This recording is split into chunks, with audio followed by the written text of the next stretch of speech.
Então, boa noite a todos. Continuando, então, chegando ao fim da nossa disciplina, infelizmente. Mas, enfim, acho que eu curti dar essa disciplina. Estou curtindo. E, então, hoje a gente vai falar, né, dentro desse tema de continuidade e limite, vai falar de limite, que eu botei esse limites, né, porque, na verdade, é mais de um tipo de limite, né? A gente tem limite número real, tem limite no infinito, tem limite infinito, né? E combinações dessas coisas, limite pela direita, pela esquerda, são várias definições de limite. E uma coisa importante que que eu acho que ajuda a não fazer uma confusão absurda com essas definições é entender que elas todas têm um mesmo ritmo, né? Uma mesma estrutura, aquela do para todo epsilon existe delta, né? E como a gente já falou, está associado com uma ideia de ser arbitrariamente grande, arbitrariamente próximo de alguma coisa e ter algo suficientemente próximo que promove aquela aproximação, né? Então é importante entender essa estrutura, porque se você entender essa estrutura, você não vai precisar decorar nenhuma definição, entendeu? As definições é, você consegue encaixar essa estrutura naquilo que a definição é objetiva, digamos assim. Então, a gente vai ver as definições, a primeira definição de limite, né, que é, como eu estou falando, outras letras com a mesma melodia, eu quero dizer isso, né, assim, de que essa mesma estrutura, mas outras letras, que eu quero dizer porque elas querem dizer outra coisa, né, mas tem essa mesma melodia, digamos assim. Então, essa é a primeira definição de limite, que a gente tem o limite de uma função f de x tendendo a x0, que é um número real, e esse a, que é o valor do limite, também é um número real. Então, essa é a definição, e vocês podem ver que ela é muito parecida com a definição de continuidade, que a gente viu na aula passada, se não me engano. Então, por conta disso, eu quero justamente destacar algumas diferenças dessa definição com a definição de continuidade. Então, para fazer isso, eu transcrevi essa definição de continuidade que nós já vimos para destacar essas diferenças, tá certo? Então, uma diferença são três, assim, tipo aquele jogo dos 7 erros, tá? No caso, são três diferenças. Então, na definição de primeira delas, na definição de continuidade que está embaixo, a gente tem x0 pertencente a D, que é o domínio, tá? E na definição de limite, que está em cima, a gente tem x0 pertencente a D', né? O que é D'? É um ponto de acumulação do domínio, aquela definição de ponto de acumulação que a gente viu, né, na parte de topologia. Então, o que quer dizer isso? A gente vai ver em seguida alguns exemplos que ilustram essa primeira diferença. Mas o que quer dizer isso? No caso da definição de continuidade, a gente tem que ter o ponto x0, no qual a gente vai determinar se a função é contínua ou não, tem que ser um ponto do domínio. Não faz sentido falar em continuidade num ponto que não pertence ao domínio. Até a gente falou bastante daquele exemplo da função 1 sobre x, né, que ela é contínua e tal, apesar daquilo que às vezes a gente aprende de maneira meio acochambrada em cálculo 1, né, mas então, num ponto que não pertence ao domínio, não faz sentido falar se a função é contínua ou não. Tá beleza? Certo? Agora, o limite, sim, você faz sentido calcular o limite num ponto não pertencente ao domínio, tá certo? Então, por exemplo, aquela função 1 sobre x, não faz sentido nem perguntar se a função é ou não contínua em x igual a zero. Mas faz sentido calcular o limite, né? Eu estou pegando a função 1 sobre x, obviamente, com domínio R asterisco, tá? Beleza? Então não faz sentido perguntar se a função é contínua ou não, mas faz sentido calcular o limite de f de x com x tendendo a zero pela direita ou pela esquerda, por exemplo, porque o zero ele não é do domínio, mas ele é um ponto de acumulação do domínio. Tá beleza? Certo? Então essa é uma diferença, tá? Outra diferença que tem a ver com essa é essa outra coisa que está envolvida aqui, que na definição de continuidade a gente tem x menos x0 menor do que delta, tá certo? Aqui na definição de domínio, eu escrevi dessa forma que está aqui, 0 menor do que x, de que módulo, né, de x menos x0, que é menor do que delta.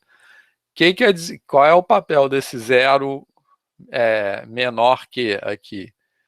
Como isso é um módulo, a única coisa que isso aqui está dizendo é que x é diferente de x0, beleza? Porque se o módulo de x menos x0 é maior do que zero, na verdade quer dizer que ele é diferente de zero, porque menor ele não pode ser, né? Então, o único valor onde isso ocorre é x diferente de x0. Então, isso aí é simplesmente uma maneira econômica, né, porque eu estou juntando tudo numa expressão só, de dizer duas coisas. Que x menos x0, que a distância entre x menos x0 tem que ser menor do que delta, beleza? Que é o igual da continuidade, só que no caso do limite, além disso, x é diferente de x0, certo? Ou seja, a outra diferença entre limite e continuidade, que tem a ver, obviamente, com a primeira que eu falei, é que quando a gente calcula o limite, não importa, não interessa o que acontece no ponto, só interessa o que acontece numa vizinhança do ponto. Quando a gente fala de continuidade, a gente quer olhar o que acontece numa vizinhança do ponto, inclusive no próprio ponto, certo? Quando a gente fala de limite, a gente quer olhar o que acontece numa vizinhança do ponto, mas não no próprio ponto. Tá beleza? Certo? Nesse sentido, indiferentemente se o ponto pertence ou não ao domínio. Tá legal? Beleza? Então, quando a gente fala de continuidade, é aquela ideia de não rasgar, né? Então, o que a gente quer ver quando a gente fala de continuidade? Em um ponto x0.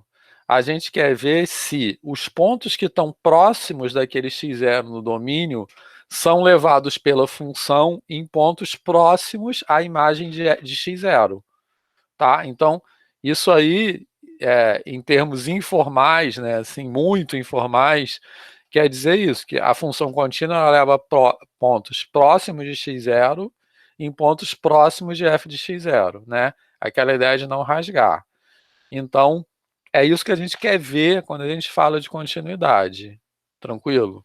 Quando a gente fala de limite, o que a gente quer ver é o seguinte: como não importa o que acontece no próprio ponto x0 e o que acontece, e que x0 nem a função pode nem estar definida naquele ponto, então o que a gente quer ver é algum tipo de tendência da função quando os valores no domínio ficam próximos daquele ponto.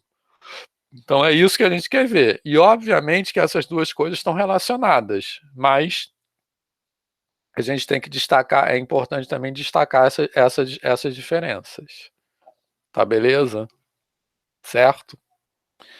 E a terceira e última diferença nessas definições que tem a ver com isso é que embaixo eu tenho módulo de f de x menos f de x0 menor do que epsilon. Em cima, no lugar de f de x0, eu tenho a, que é o valor do domínio.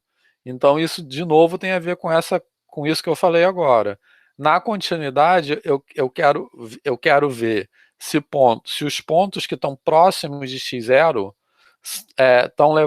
são levados em pontos próximos de f de x0. Por isso que o que tem ali no menor do que epsilon é f de x0. Né? Eu quero ver a relação com os valores da função naquele ponto x0. No limite, não. No limite, eu quero ver quando eu me aproximo de x0, para onde a função tende. Então, não importa nem que aquele x0 pertença ao domínio, nem que aquele valor para onde a função tende seja um valor da função, ou seja, o valor do ponto, o valor da função no ponto, nada disso. Beleza? Ou seja, enquanto quando a gente fala de continuidade, a gente quer ver essas relações de proximidade do ponto x0 e os pontos próximos de x0 e as suas imagens, beleza? No limite, é indiferente o que acontece no ponto. A gente quer ver a tendência quando a gente se aproxima daquele ponto, quando a gente fica arbitrariamente próximo daquele ponto, né?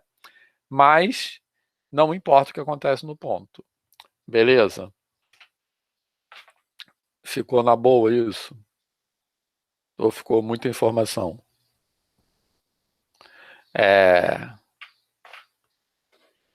Show. Então, mas a estrutura é a mesma, tá? É aquela estrutura que a gente já falou, assim, de eu vou chegar, aquele para todo epsilon, né? Ele tem a ver com uma ideia de ficar arbitrariamente próximo, no caso da definição de limite, eu vou ficar arbitrariamente próximo de A, que é o valor do limite. E o delta tem a ver com como existe delta é ficar suficientemente próximo de x0, tá? Então, o que essa definição de limite diz? Que os valores da função f ficam arbitrariamente próximos de a para valores de x, da variável x, suficientemente próximos de x0. Beleza? Então, essa estrutura, por isso que eu escrevi ali em cima, outra letra com a mesma melodia, porque essa estrutura é a mesma, mas no caso de limite ela diz uma coisa que é um pouco diferente, tá? Ivo. E é engraçado que as definições elas são muito parecidas, né? Os símbolos são parecidos, né? X0 pertence a D, X0 pertence a D linhas, né? Conjunto de pontos de acumulação. E aí você fala assim, caramba, mas é só essa mudança, é só essa, né, junto com as outras, na verdade, né? Só essas pequenas mudanças mudam tudo, o que quer dizer uma coisa e outra. E no cálculo, às vezes, fica muito próximo a noção de limite e continuidade. Né? Então, ali embaixo, você olha para... Quando você vem em cálculo 1, em geral, até se dá isso, essa definição, mas logo se pula, porque você fala assim, tem que calcular. Aí você vai para a parte do cálculo e esquece isso. E você vai assim, é a mesma coisa, só substituir o A por F de X, o F de X0 por A, e pronto, assim, ó, o A por F de X0, tanto faz, e pronto, e depois é tudo parecido, o limite de continuidade está tudo muito, muito próximo, né? Na verdade, são coisas bem diferentes, embora não pareça. Isso, então, em cálculo 1 se fala, a função é contínua no ponto se somente seu limite existe, é igual ao valor da função no ponto, né? Isso às vezes é até uma definição de continuidade, muitas vezes. Mas a gente tem que tomar certos cuidados com isso, né? Assim, então, por isso que ressaltar, é claro que esses conceitos estão muito relacionados, mas se a gente identifica muito um com o outro, a gente oculta essas diferenças, que são importantes para as coisas para as quais esses conceitos se prestam. Ronald, queria falar? Você levantou a mão e abaixou. Não, eu iria só comentar isso que você acabou já falando, né? Nos livros de cálculo, você tem que ter esse cuidado se a gente for olhar os livros de cálculo, né? Que aparece o mesmo, uma função é contínua quando o limite existe é igual a f de x0, como se continuidade fosse um caso particular de limite. E não são duas definições. Exatamente. E isso é verdade num caso particular, não é verdade em geral. Aí é que tá. Felipe. Eu gostei até dessa definição que geralmente é ao contrário, né? Primeiro a gente define limite, depois a gente define continuidade. E assim, tipo, dessa forma as coisas ficam muito mais claras, porque justamente quando a gente primeiro define limite, a gente não para definir de fato o que é a continuidade. A gente usa o limite para calcular lá as continuidades, se a continuidade não é. Assim, exatamente. Claro. Exatamente, porque essa é a grande crítica que eu faço o tempo todo, porque cálculo 1 é orientado para calcular coisas, como o nome está dizendo. Enfim, mas é orientado para fazer coisas sobre as quais não se pensa muito, né? Assim. Então, isso que é a crítica que eu quero fazer. Então, essas diferenças que eu estou ressaltando aqui, eu não estou ressaltando isso por uma questão de formalismo. Eu estou ressaltando isso porque quando essas diferenças não são destacadas em cálculo 1, tem uma restrição no pensamento sobre esses conceitos. Linder. Eu ia falar um pouco disso também, por conta da... Eu acho que quando essas duas definições de continuidade e limite vêm, elas vêm com uma linguagem própria, que é essa linguagem de epsilons e deltas, e é uma linguagem que você só vê para isso. basicamente, né, que você é apresentado pela primeira vez, pelo menos, quando você vê essas definições. E eu acho que isso joga elas num lugar que você sempre tende a aproximar muito essas duas definições e achar que é quase a mesma coisa mesmo, né? Então, o que eu acho legal é realmente ter uma reflexão sobre o que está para além da definição, no sentido de o que aquilo significa, né? Que gerar uma significação, sobretudo geométrica, para a questão do limite e da continuidade. Porque senão a gente fica muito só nessa coisa do epsilon, delta, epsilon, delta, epsilon, delta, e realmente não entende o que aquilo é, né? Eu acho que, em geral, nos cursos de cálculo, no cálculo não, né? É mais os cursos de análise mais convencionais, por assim dizer, a gente não vê essa coisa de significação, e a gente fica muito nessa coisa, epsilon, delta, epsilon, delta, epsilon, delta, e acaba nisso, assim. Enfim. Que no fundo é também um formalismo, mas é um formalismo procedimental. Ivo. O formalismo por si só ele não responde, não dá essa diferença. Assim, se você olhar só as definições pura e simplesmente, você vai entender. Tipo, limite é dessa forma, continuidade é dessa forma, tá bom. Agora, o que significa aquela forma? O que é o delta na continuidade? O que é o delta no limite? Tem umas diferenças importantes. Estão conectadas? Estão, mas tem umas diferenças importantes. Isso a gente não vê. Quando eu fiz análise, não foi assim. Eu vi decorando mesmo. Tipo, o limite é daquela forma, continuidade é daquela forma. Quando aparecer continuidade, eu vou aplicar aquela definição. Quando aparecer o limite, eu vou aplicar aquela definição e vou tentar demonstrar o teorema. Então, era assim que era. E acho que é importante entender que a continuidade leva coisas próximas em coisas próximas e limite é uma questão de tendência, né? Então... Isso. Linder. O cara bate bola aqui, né? Não, é só... O que isso causa, eu acho que, no fundo, é um entendimento puramente operacional. A gente sabe o que fazer. É que nem o entendimento que a gente acaba tendo de derivadas no cálculo, né? Se você me der um polinômio, se você me der uma função, qualquer coisa, eu vou saber derivar. Mas, assim, o que eu estou fazendo de fato quando eu derivo? O que é uma derivada? A gente não tem isso. Então, assim, esse é o tipo de entendimento conceitual que a gente não tem em cálculo e vamos dizer, é uma crítica que a gente faz muito, por exemplo, ao ensino básico, que os alunos sabem fazer as coisas, não sabem o que significam as coisas, que aqui a gente tem a mesmíssima coisa. O aluno sai de cálculo, não sabe o que é uma derivada, não sabe realmente o que é integral, mas ele sabe integrar, ele sabe derivar. Aqui, no limite, acaba que é a mesma coisa em análise, não é nem que deveria ser uma disciplina mais conceitual, enfim, vamos lá. Isso aí. Infelizmente não vai dar pra gente falar de derivada, mas tem várias aulas lá no YouTube, se vocês quiserem assistir. Ivo. Prometo que é a última vez que eu vou falar do bate-bola.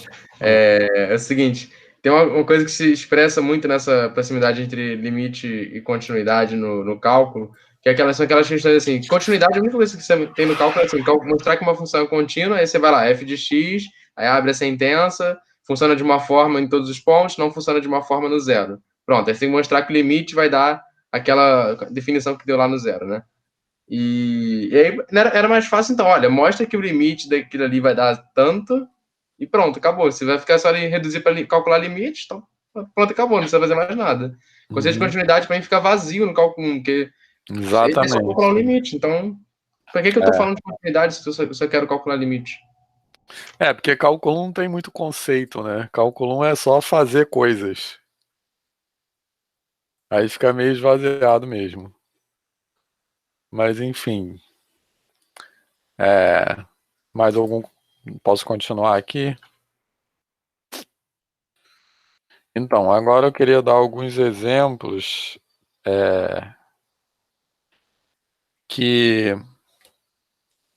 de funções que têm um mesmo comportamento de limite, mas só para ilustrar isso, tudo que a gente acabou de falar, mas que tem comportamentos com relação à continuidade muito importante, né? Então, vou projetar logo tudo. Então, essa primeira em cima à esquerda, a gente tem uma função... Peraí. A gente tem uma função que ela é contínua nesse ponto que eu estou colocando aí, uma função bem bobinha, tá? Que podia ser qualquer coisa, não importa, né? Botei aí uma reta, mas ela é contínua, nesse ponto está definida e é contínua, e o limite é igual ao valor da função, no ponto x0. No caso, porque esse ponto, a gente tem esse ponto x0 que pertence a D e é ponto de acumulação. Beleza? Tá tranquilo? Certo? No segundo caso, em cima à direita, já vi que o de baixo tem um erro ali. Em cima à direita, a gente tem ainda que o ponto pertence ao domínio e é ponto de acumulação. Ali x0 pertence a D e x0 pertence a D'. A diferença é que f, a função está definida no ponto, mas ela não é contínua. Entretanto, isso não afeta o limite é o mesmo, tá? Só que ele é diferente do valor da função no ponto. Tá tranquilo? Certo? Aí no quarto exemplo, embaixo à esquerda.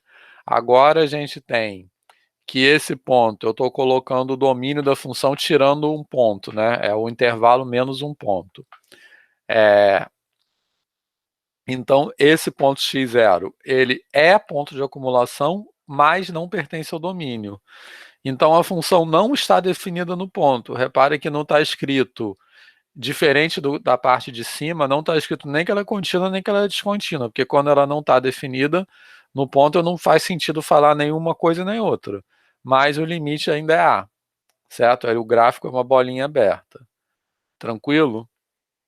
E o último exemplo que tem um erro ali é menos 2, 0, união 1, união 2, 3, né? Ali no meio entre chaves é 1 e não 0, certo? Então, eu tenho esse gráfico, essa função aí, que é ao contrário do anterior. Esse ponto, ele é do domínio, mas não é ponto de acumulação. Beleza? Ele pertence a D, mas não pertence a D'.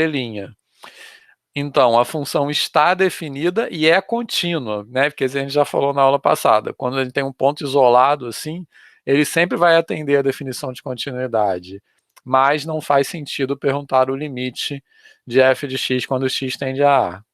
Tá beleza? Então, esses dois últimos são exemplos de baixo.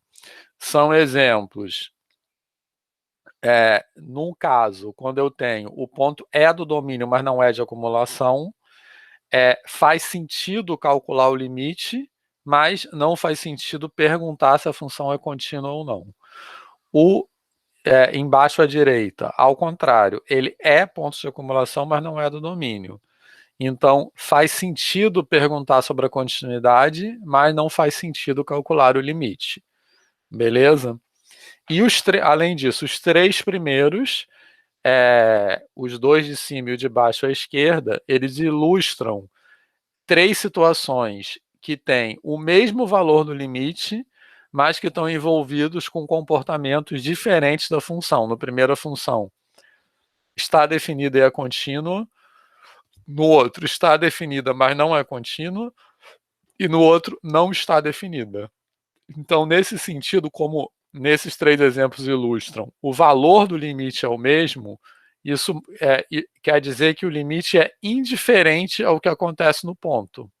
Tá? Ele não olha, por isso que ele não enxerga o ponto. Né? Por isso que na definição eu ponho aquele zero menor do que módulo de x menos x0 menor do que delta, que quer dizer isso. Beleza? Tá na boa? Professor, eu não entendi a última função. A última função, ela tem... É porque aqui tá errado, tá? Você entendeu o erro, Natália? Eu só peguei o erro do 1, né? O 1 era o ponto... É só esse erro Não, que tem? é que aqui entre chaves é 1, não é 0. Sim, esse eu corrigi. Isso. Então, aí aqui eu tenho, o gráfico é um pedaço, uma semi-reta, não, semi-reta não, um segmento de reta, um ponto isolado e outro segmento de reta. Entendeu? Uhum. Então, por isso que não faz sentido calcular o limite, porque esse ponto aqui, olhando para o domínio, o ponto x0 igual a 1, ele é um ponto isolado do domínio. Uhum. Entendeu? Então, lembra que a gente viu lá em topologia, quando é isolado, não é de acumulação. Então, para calcular o limite, eu tenho que ter um ponto de acumulação, pela definição. Entendeu? Ah, beleza. Entendi. Obrigada. Então, um ponto que... aquela definição de ponto de acumulação. Na vizinhança dele tem que ter infinitos pontos pertencentes ao domínio, que é o contrário de ser isolado, né, nesse sentido. Beleza? Natália, Tranquilo, obrigada. mais alguma dúvida? Aqui, eu cheguei um pouco atrasado de novo dessa vez. Me Uhum. perdoa. Perdoo. Você disse que ponto isolado sempre cai na definição de continuidade? Um ponto isolado ele sempre vai satisfazer, sempre quando você tem um ponto isolado, a função é sempre contínua naquele ponto, porque ele vai satisfazer a definição de continuidade. Isso que a gente viu na aula passada, a gente tem uma função definida em N, ela é contínua, independente de como ela está definida, porque N só tem pontos isolados, entendeu? Tá bem, eu vou dar uma Isso. olhada nisso depois. Ok. Você verifica que isso satisfaz a definição de continuidade. O que não é muito útil, entendeu? Assim, Aham. não serve para muita coisa falar de continuidade no caso dessas funções. Mas a função, para ela ter o grau de generalidade que é necessário na matemática contemporânea, ela tem que incluir esses exemplos. Tá bem. Entendeu? Ok. Que na verdade é assim. Por que isso? Porque a ideia é, quando eu chego perto da imagem do ponto, beleza? Eu tenho que chegar perto suficiente no domínio para todo mundo que está ali dentro cair naquela bolinha de raio epsilon em volta da imagem. Mas no caso só tem um ponto, então ele sempre vai cair, entendeu? Tá bem. Basicamente é isso. Ok. A ideia que retrata aquela ideia de não rasgar, né? Deu para pegar, Flaison, mais ou menos? Uhum. Tá, Acho que eu entendi. beleza. Qualquer coisa você pergunta. Então, bom, essas coisas aí basicamente a gente já falou. Linder. Você pode voltar naquele ali rapidinho? E aí é algo que até eu posso. Eu vou estar perguntando mesmo se eu estou falando alguma besteira, Vitor, porque é o entendimento que eu acabo tendo, não sei se o entendimento está errado. Para mim, Deixa eu isso consertar logo isso aqui. Peraí, vai falando. que acho que casa muito com o que você falou alguns slides atrás. Que, vamos dizer assim, a continuidade, não, o limite, ele vai olhar para como que a vizinhança do ponto se comporta. Isso. Se você está falando de um ponto, você vai estar. Não, O como limite a fala como que a função. vizinhança se comporta. Como que a função se comporta na vizinhança, né? Isso. Uhum. A continuidade ela vai olhar para como é que o ponto se comporta em relação à vizinhança dele. Sim. Né? Isso Então, tudo, de só certa. que os valores, né? Como. Sim, os- sim, sim. Mas só para comentar, é porque nesse quarto caso, como é o ponto em relação à vizinhança, é quase uma questão de vacuidade. Como não há Sim. vizinhança, Porque a vizinhança você é fala só que ele é ele. contínuo. Exatamente. Então é meio que é como se fosse uma questão de vacuidade, aquelas É funções isso. que são alguma coisa por vacuidade, que conjunto é não sei o que por vacuidade. Aqui é quase isso, né? Uhum. Porque como Vinícius, é não a precisa explicar essa relação. vacuidade, não, hein? Vou ter que Oi? explicar um pouco melhor o termo vacuidade. Só fui ver isso no mestrado. Não, é quando, por exemplo, a questão Você quer do mostrar que vazio. vazio é um conjunto aberto. Isso, Para exatamente. mostrar que o vazio é um conjunto aberto, você teria que fazer o quê? Você teria que exibir um ponto pertencente a vazio que não fosse interior. Mas não tem nenhum ponto pertencente a vazio. Em particular, não tem nenhum ponto que seja pertencente a vazio exterior. Então é quando falta a demonstração por vacuidade, é quando falta alguma coisa para demonstrar. Então está demonstrado. Então, É nesse caso, exatamente isso. como é a relação do ponto com a vizinhança na função, se não tem vizinhança, vacuidade. É meio, assim, grosso modo pra caramba, mas é meio que Não, mas tem a quase isso. ver, sim. Só que não é bem não tem vizinhança, é que a vizinhança do ponto é só ele, É, entendeu? É isso. Para mostrar que para ela ser descontínua num ponto, você teria que ter assim outros pontos próximos daquele cujas imagens ficassem longe, entendeu? Mas não tem outros pontos próximos daquele. Então ela é contínua, certo? Mas a vacuidade a gente usa quando falta é, assim casos, né, para mostrar alguma coisa. Beleza? E aí, ficou mega viagem isso ou não? Certo? Posso continuar? Tá. Olha só, então isso aí que a gente já falou, né? Tem aquele mito do cálculo 1. Eu estou usando, como eu já falei, muito essa palavra mito quando eu uso coisas que têm que ser derrubadas e destruídas e tiradas da nossa vida. Então, esse é um mito do cálculo 1, quer dizer, essa frase aqui, no caso, não é a frase, mas é a forma como ela é usada. Né? A função contínua em um ponto, se o limite existe, é igual ao valor da função no ponto. Isso é verdade num caso muito particular, que é o caso, né? Isso aqui que está escrito, acho que basicamente a gente já falou. Isso é usado como uma definição de continuidade, quase, em cálculo 1, e não é uma definição de continuidade, é um caso. Então, o que vale, que tem a ver com isso, é esse teorema. O que é importante nesse teorema? É que eu tenho que colocar na hipótese que x0 pertence a D interseção D', porque como a gente viu também já em topologia, eu posso ter um ponto do domínio que não seja acumulação, posso ter de acumulação que não seja no domínio. Então, e para falar de continuidade, eu tenho que ter x0 pertencente a D. Para falar de limite, eu tenho que ter x0 pertencente a D'. No caso de x0 pertencente a D interseção D', eu posso falar das duas coisas. Aí, nesse caso aí, sim, a função é contínua se e somente se o limite existe igual à função no ponto. Então, aquela frase, ela é verdadeira com essa hipótese, certo? Mas quando você fala essa frase em cálculo 1, assim, largado, parece que ela é genérica. Esse é o problema. E, mais uma vez, a crítica que eu estou fazendo a isso não é pela falta de formalismo, é porque é uma ideia que ela tem uma intencionalidade, eu acho, assim, mesmo que quem está dando aula às vezes não se dá conta disso, mas de meio que simplificar as coisas, e uma simplificação que nos afasta de reflexões importantes, né, sobre a natureza dos conceitos, etc. Beleza, Ivo? Eu ia falar assim, a gente viu primeiro o limite de cálculo 1, esse é o parte 2, né? Tem o parte 1 também. Na parte 1 o mito era falso. Aquela afirmação era falsa. Isso.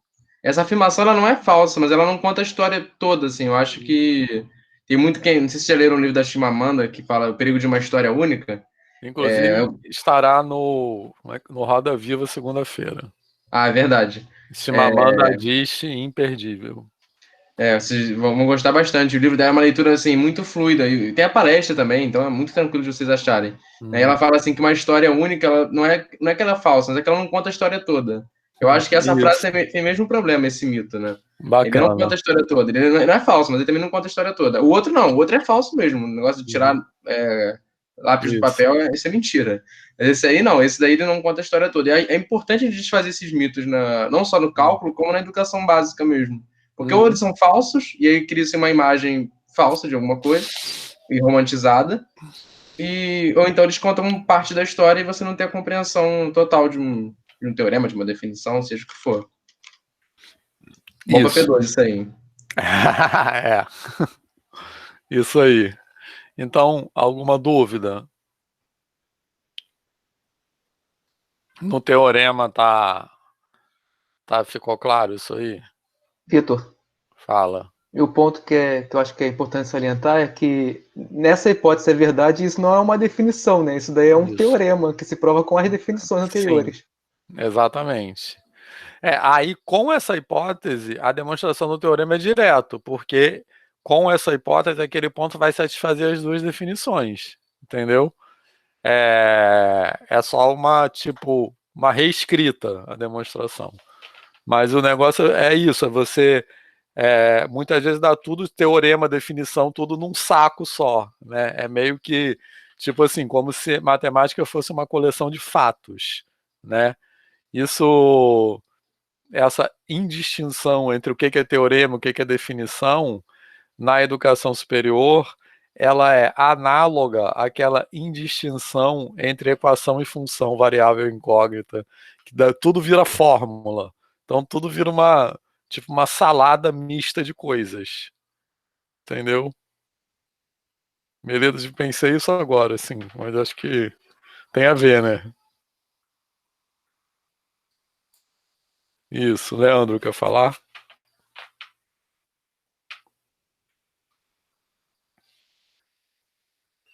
Beleza. Então, mas é isso, fica tudo, fica coisas, né? Tipo assim, é como se ensinar matemática fosse relatar fatos. Isso aqui é não sei o quê, né? Beleza?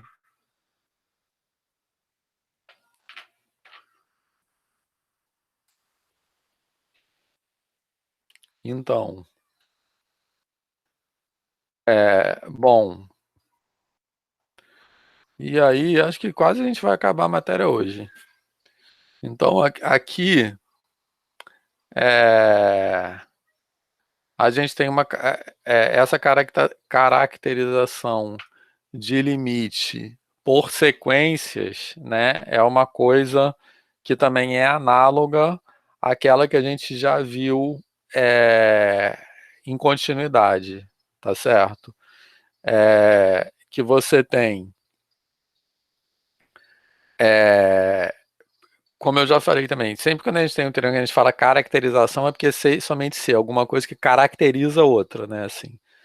Então, a gente demonstrou já um teorema lá quando a gente falou de continuidade, é que a gente diz que a função é contínua no ponto se e somente se toda sequência tendendo para aquele ponto tem as suas imagens tendendo para o valor da função no ponto.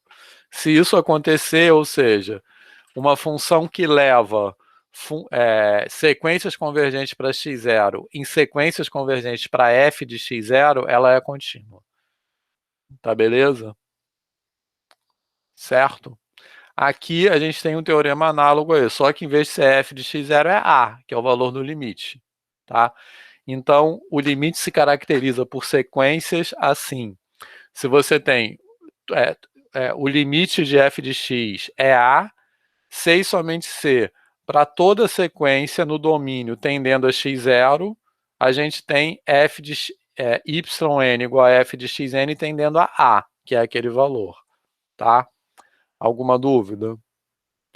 E eu não botei a demonstração aí, porque a demonstração é idêntica à outra demonstração que a gente já fez, que é um C e somente C, que a gente fez no final da aula passada, se não me engano. Aí tem um que até a gente falou bastante que é legal, que a gente tem que negar a definição de continuidade, não sei se vocês lembram. Beleza? Tá tranquilo?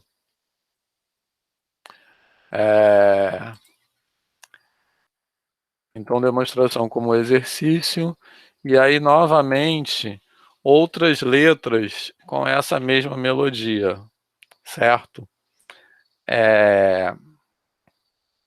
Então, o que eu quero dizer com isso? Dessa maneira aí poética de falar. Mais uma vez, são várias definições de limite que têm aquela mesma estrutura, mas elas dizem coisas diferentes, certo? E eu vou colocar algumas aqui. A gente viu a definição, né, assim, do conceito de limite como número real, né, mas a gente pode ter limites quando x tende a infinito, ou quando o limite é igual a infinito, certo? E todas essas têm definições com uma estrutura parecida. Então, vamos lá. Eu vou definir, por exemplo, o limite, em vez de ser x tendendo a um número real, x tendendo a infinito. Tá tranquilo? Certo? Então, primeiro alerta. Embora seja uma definição que tem aquela estrutura parecida de arbitrariamente, suficientemente, e de ser uma notação parecida, a gente tem que sempre ficar atento, né, naquele que eu já falei quando a gente falou de limite de sequências, né? Quando a gente tem algo, seja uma função ou uma sequência, que tende a um número real, isso é um comportamento diferente tender a infinito, né? Por causa daquilo que a gente já falou também várias vezes, infinito não pode ser entendido como um número muito grande. Então a gente não fala que essa função converge a infinito, não existe convergir a infinito. A gente vai falar que essa função diverge a infinito. Então tender a infinito não é se aproximar, assim como tender a A é se aproximar de A. Tender a infinito não é se aproximar de infinito. Tá beleza? Certo? Então, como é a definição? O que eu quero dizer? Tentando pegar essa melodia. O que eu quero dizer?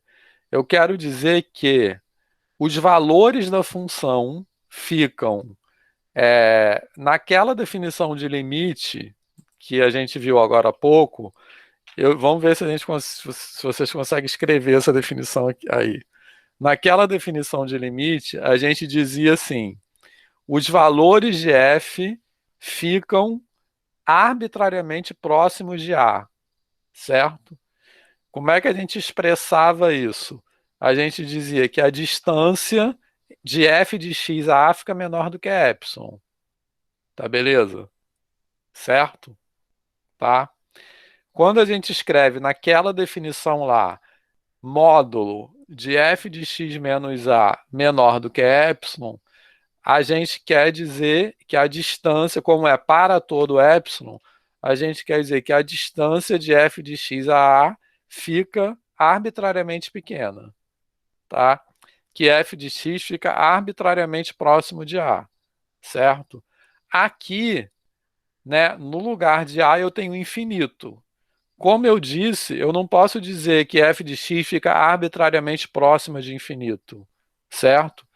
Então, tender a infinito é ficar arbitrariamente o quê? O que vocês acham?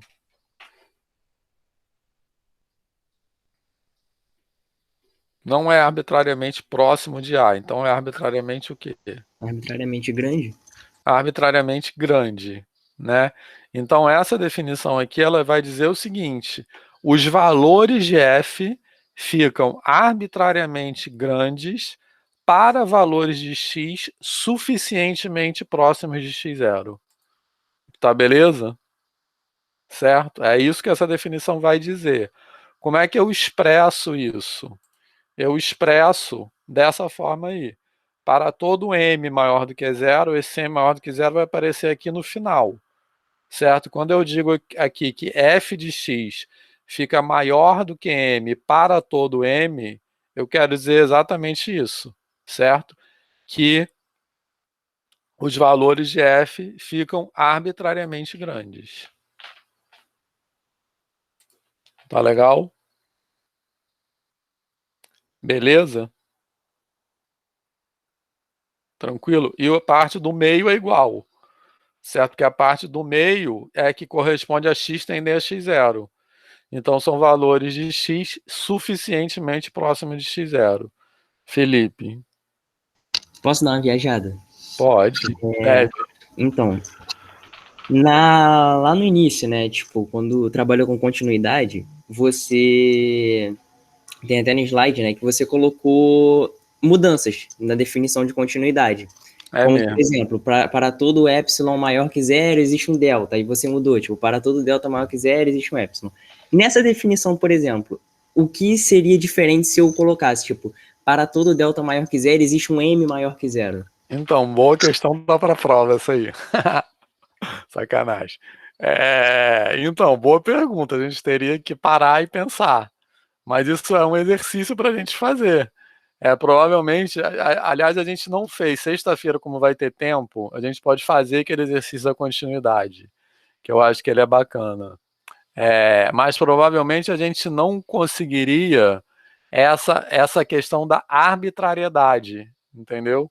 Então, por exemplo, eu ter para todo m no começo e f de x maior do que m no final, né, essas duas coisas juntas expressam f de x arbitrariamente grande. Né? Então, lá no caso da definição de continuidade é o quê? Para todo epsilon maior do que zero, eu tenho f de x menos f de x0 menor do que epsilon.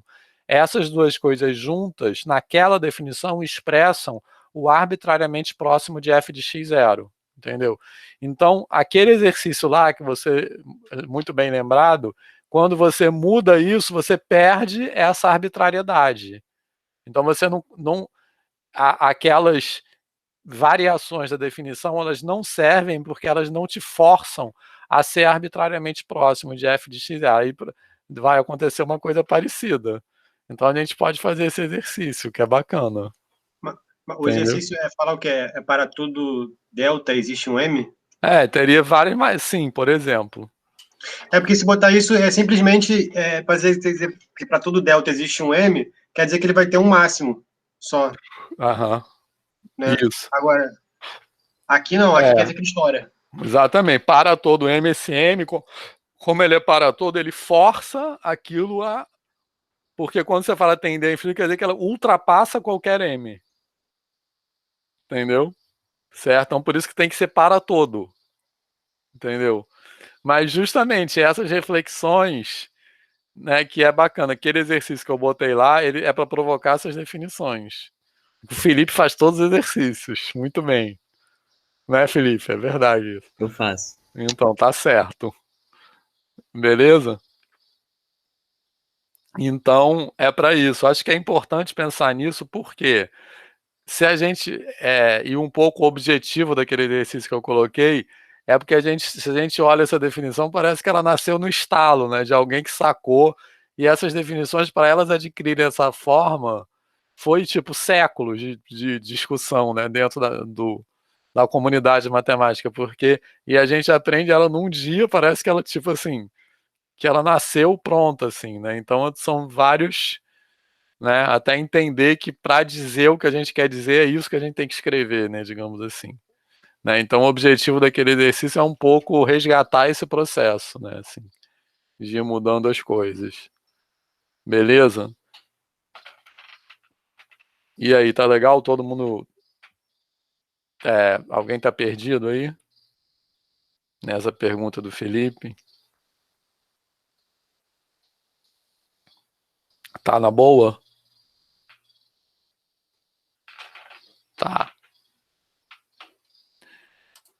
Então, é isso aí que a gente já falou. E também, associada a essa definição, também tem uma caracterização de limite por sequências, da mesma forma. Então, a gente vai ver agora várias definições de limite, a gente não vai escrever todas, mas a gente vai pensar como elas seriam. Quer dizer, poderia até escrever. E para cada uma delas tem uma caracterização por sequências, tá? Então, essa aí, eu vou dizer que o limite com x tendendo a x0 é infinito, se e somente se, acontece o que com as sequências? Quem quer falar? Quando eu tenho uma sequência tendendo para onde, ela vai ser levada em quê? Meio imitando o teorema anterior.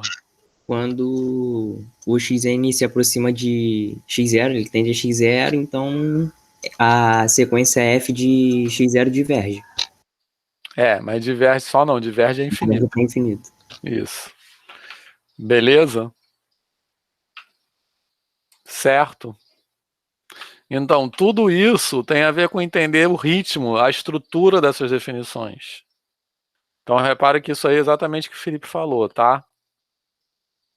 Alguma dúvida nisso?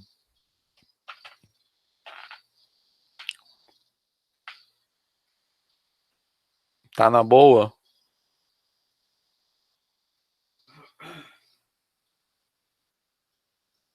Certo. Então, demonstração, exercício também. Então, aí, a gente tem essas outras definições aí, tranquilo?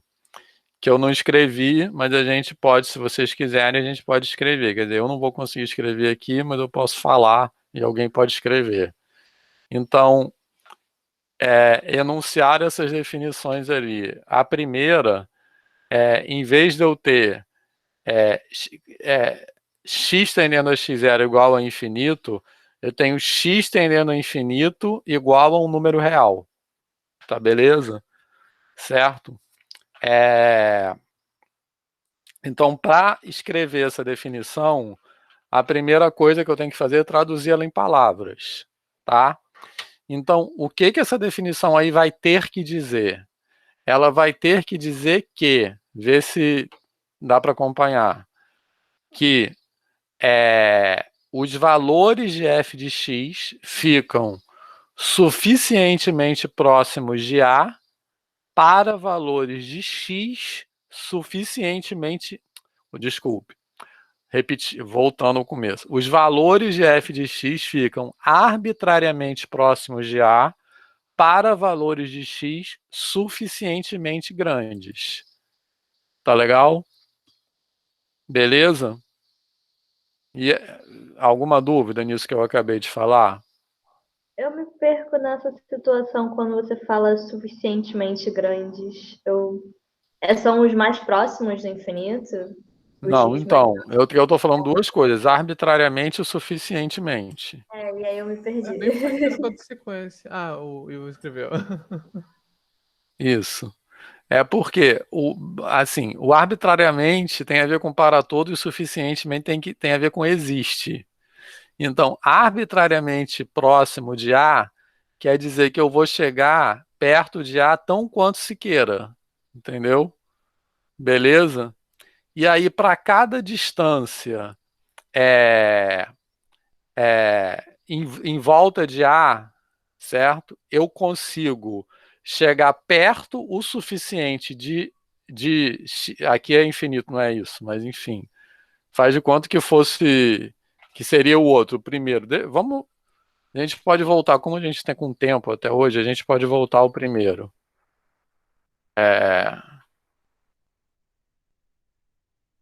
Esse aqui, peraí. Isso aí é importante, olha só. Esse aí, pronto. Então, veja bem. Quando eu digo para todo epsilon, quer dizer que eu estou chegando arbitrariamente. Arbitrariamente é qualquer distância. Entendeu? Então, por exemplo, eu dou uma distância, digamos, epsilon igual a 0,1. Então, para o que essa definição diz? Para essa distância que eu dei, né, por isso que é arbitrária, epsilon igual a 0,1, eu vou conseguir encontrar uma distância delta suficientemente pequena, de tal maneira que, se os pontos x estiverem próximos de x0 a uma distância menor do que delta, então os pontos de f de x estarão próximos de a uma distância menor do que epsilon. Então, suficientemente por quê? Porque, por exemplo, peguei uma distância epsilon igual a 0,1. Para essa distância igual a 0,1, eu consigo achar um certo delta lá. Beleza? Agora faz de conta que eu diminuo essa distância epsilon. Provavelmente aquela mesma distância delta que eu tinha encontrado para o epsilon anterior não serve mais. Mas eu posso diminuir mais ainda, de tal maneira que passe a servir agora. Então, cada epsilon tem o seu delta correspondente. Entendeu? Melhorou, Faz tá? bastante sentido. Melhorou bastante. Eu acho que o negócio de a gente ler tanto matematiquês que se você não, depois de algum tempo você não substitui pelos números, você... Ah, tá, não, mas é isso, eu entendo matemática, então eu entendo como aplicar ele. Eu tava nesse negócio. Tinha entendido todo o matematiquês, mas não tinha pensado substituindo x e epsilon, tals e os deltas. Daí, quando tem os números, fica mais fácil. Eu acho que tem que fazer o exercício de substituir pelos números e pelas palavras também, né? Enfim. Mas voltando lá, peraí.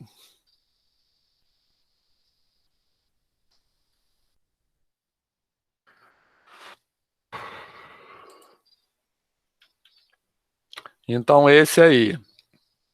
Agora, o que vai mudar nesse primeiro aqui, em relação àquele que a gente acabou de olhar, por exemplo?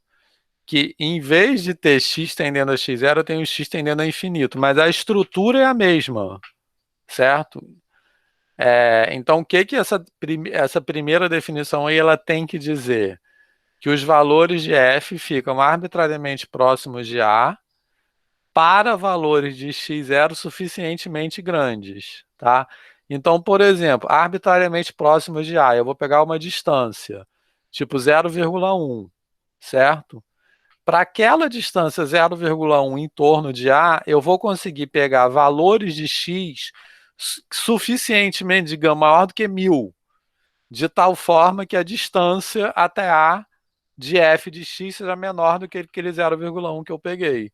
Agora eu diminuo mais ainda o 0,1. Provavelmente aquele 1000 que eu peguei não vai mais servir, mas vai ter um outro, 1 milhão, certo?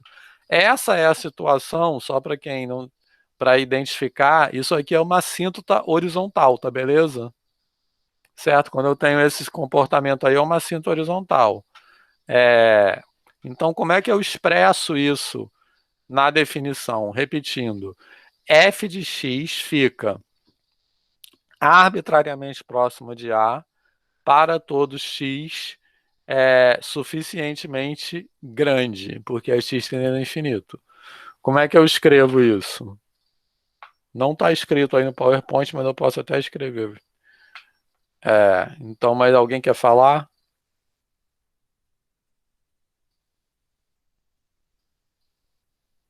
Ninguém?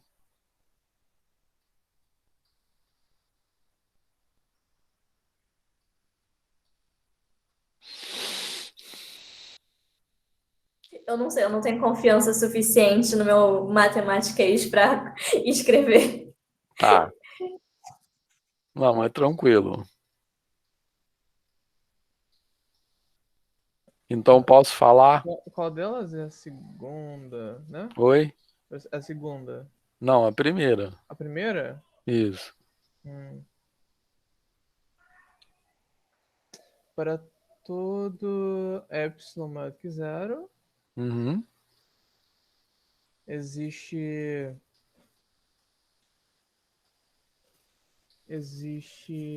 vou pegar uma letra aí, existe um k tal que se x maior do que k, maior ou igual a k, então a distância de fx e k vai ser menor do que epsilon. E A. Ok. Distância de f de x e A. Isso, sim. Isso aí. F de fx e a. Perfeito. Eu falei. Você falou K. Tranquilo, entendi. Perdão. Perfeito. Todo mundo entendeu o que o Flyson falou? Beleza? Certo? Tranquilo? Só, Flyson, outra coisa tem que dizer, para todo K, não, tá certo o que você falou. Para todo K pertencente a E, mas bastava dizer para todo K maior do que 0, entendeu? Que é o que importa para atender infinito. Okay. Beleza? Então, repetindo, o que o Flyson falou, tá perfeito o que o Flyson falou, tá? Para todo epsilon maior do que 0, vai existir um K maior do que 0, tal que x maior do que K, e x pertencente ao domínio, né, porque eu tenho que calcular f de x, implica distância de f de x até A menor do que epsilon. Tá beleza? Certo?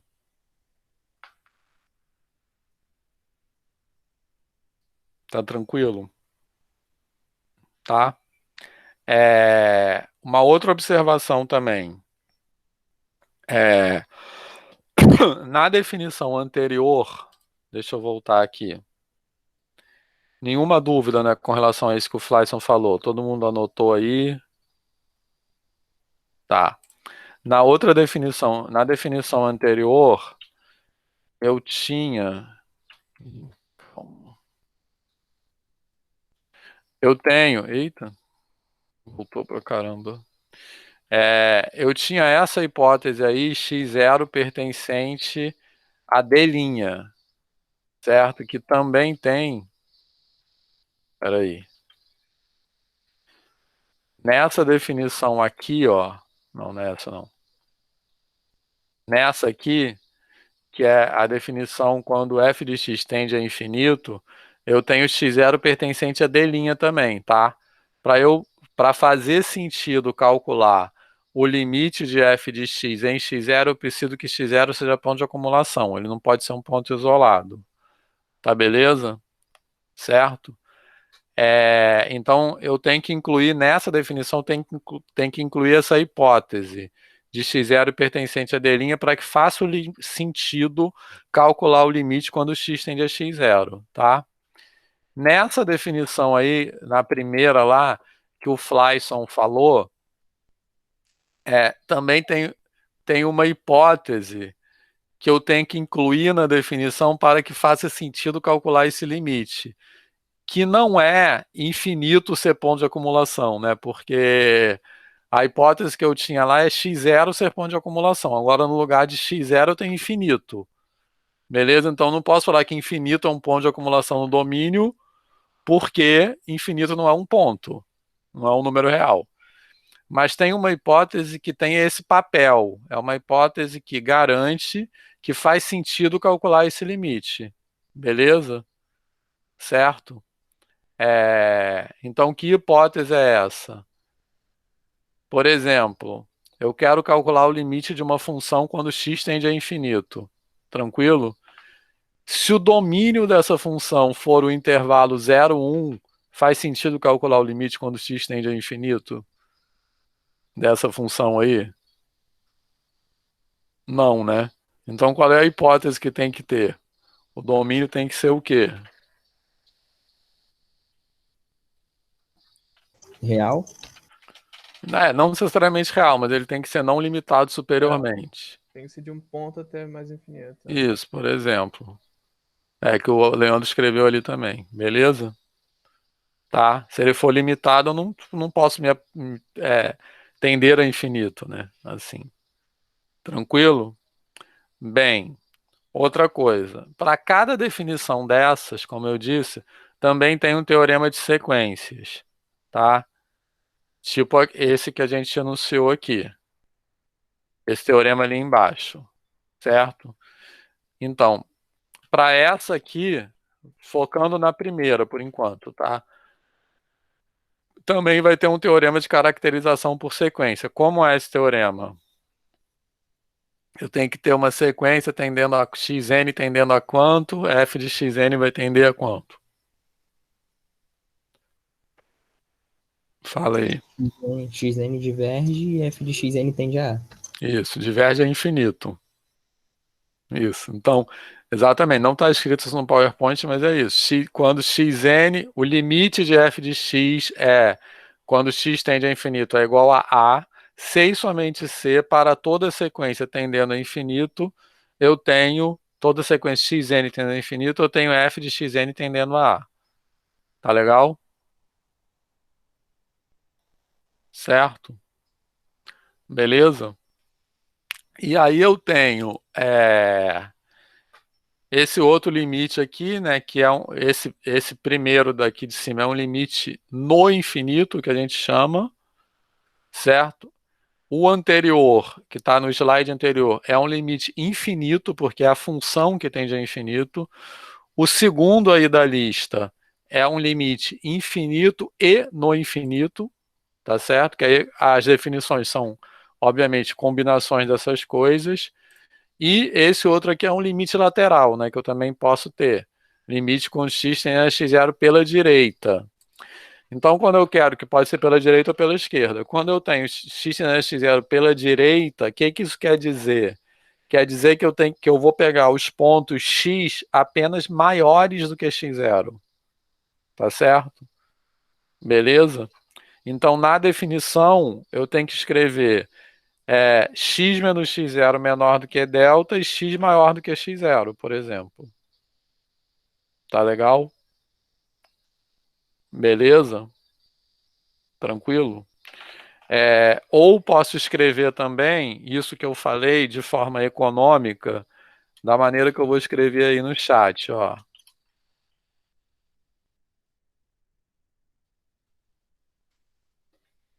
Beleza? Se eu escrever dessa maneira aí, eu estou escrevendo isso que eu falei numa sentença só. Mas é só uma questão de elegância, digamos assim, de economia. Então, quando eu escrevo isso aí, eu estou escrevendo ao mesmo tempo que x menos x0, a distância é menor do que delta, e que x é maior do que x0. Tá beleza?